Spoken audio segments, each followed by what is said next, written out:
break this down. You brought this up. Let's break down the Roadrunner and Wile E. Coyote and why they endure to this day. And they also, there's no language, so every language in the world can get it. Yeah. Every culture in the world pretty much it's got everything in it. So about it. And we're talking about simplicity. So let's break it down. Okay. Well, you got a character, right? Who wants something. And who wants something desperately. Yes, right? He does. And what does he do about it? He's the most creative person in the world because he comes up with all these different ways. And we appreciate that. We go, oh, that's very clever, right? And then we hope, because he's been doing it, because believe it or not, we care about Wile E. Coyote, right? We also care about the bird, but the bird just keeps running away, right? The bird is actually smarter. There's no emotion. There's no. The bird as well. I would argue we root for Coyote. There's no emotional connection to the Roadrunner. There's emotional connection to the plight of the Coyote. Exactly. Right, because we understand, right? And the thing with Wile E. Coyote is that it's the epitome of perseverance. The epitome of perseverance, and we all.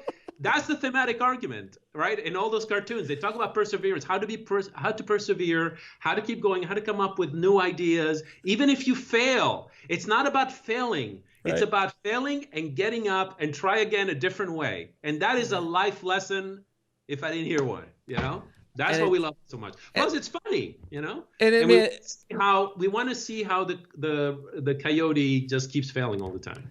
And I've only seen a couple. If I remember, he only caught the Roadrunner like 2 or 3, 4 times, I think, in the entire run. Oh my God, this reminds me. There's actually a clip online. You could Google it. I think it was, I don't know if it was Seth MacFarlane or something, so like the Family Guy guy. Yeah. And he did a small cartoon of what happened the day that Wile E. Coyote actually killed the Roadrunner and his life afterwards. It was so funny. It's only 4 minutes long. And it's hilarious because it's like you get this guy, the coyote is like so depressed because he has nothing to look forward to, and he's drinking, and he's like he has no goals, And I know we're laughing, but that is actually what happens in our business all the time. You see these people who win Oscars or have a $200 million big huge movie, and once they get to that success, they get to the top. There's nothing else after that. Yeah. Like they crash, and their entire world comes crashing down around them. People who win the lottery, you see that happen all the time.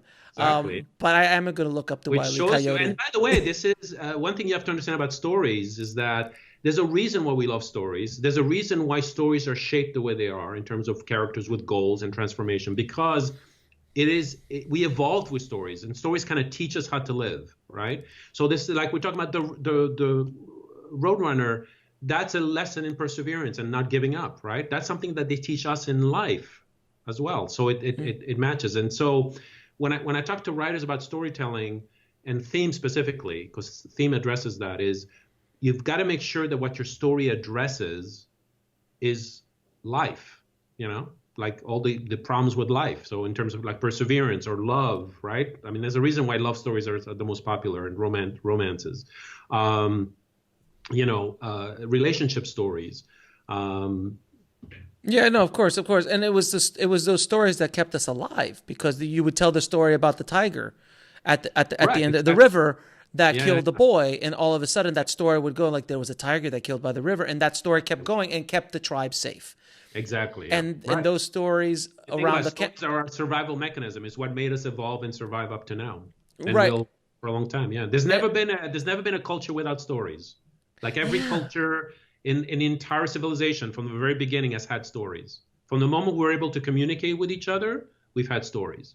And I think it's also just another way for us to share our life experience so we can feel that we're going through it with somebody else. Exactly. It's cathartic. I bring up another very interesting point. Have you heard of mirror neurons? Yeah, I've heard of them. Yeah, so the reason we so connect to movies and to is all about this concept of mirror neurons, which is we have neurons in our brain that when we watch something, the brain thinks that we are doing it.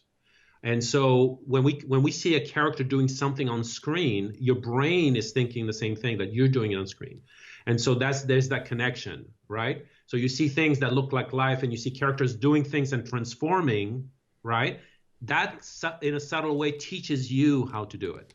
in a subtle way. Yeah. Is that why the Joker has gotten such a visceral reaction from the public? Because there's a lot of people who walk out. I was in the theater when I was watching, and there was people walking out. I haven't seen it yet, so I won't ruin it for you, but it is. But you understand the concept. I heard it's the really Joker. Good, right? I loved it. I thought it was a masterpiece. I think Joaquin Phoenix will win the Oscar. I mean, if he doesn't, it's an absolute travesty if he doesn't win the Oscar. Yeah. But I was fascinated. I walked in with, to get me to go to the movie theaters nowadays with a family and everything is rough. And to get me and my wife to go and spend the money on a baby, like it's really hit the mainstream when my wife turned to me and goes, "Have you heard about what's going on with the Joker?" And I'm like, "How do you know about it?" She's like, "It's everywhere. We got to go see this movie." Yeah. So, but it was fascinating to watch a character, and the same thing happened to Taxi Driver. That's why Taxi Driver is, because it was obviously Joker is Taxi Driver pretty much in many ways. But Taxi Driver rubs people the wrong way because you're going on a journey with Travis Bickle and you're feeling what it's like to be essentially, right? And not the One Flew Over the Cuckoo's Nest insane, which was fun, this kind of insane. And I think that's why viscerally people are reacting so interestedly to Joker. It's just an interesting thing in today's world. Well, looking forward to seeing it when I have a minute. It is. It's definitely my number one movie on my list to see. Yeah. But those mirror neurons is something very, very, very powerful. You feel for what the character is going through. Exactly right. It's the whole thing of empathy, right? It's like, and that's the thing. No matter if the character is good or evil or immoral or moral or a good person or bad person, the fact that he's the main character, and there's also actually techniques and tricks to make you connect with, to make you care, right? So it's important to make you care, because you can care about a character, or you can not care about a character. If you don't care about a character, it doesn't matter what they do, your script is done. So you got to learn how to care about the character. And so I bet you, even though I haven't seen the movie yet, I bet you that the filmmakers take the time to make you care about Joaquin Phoenix's character before you see him do what he does, right? Which I'm assuming is negative. And you kind of root for him, right? Because you care.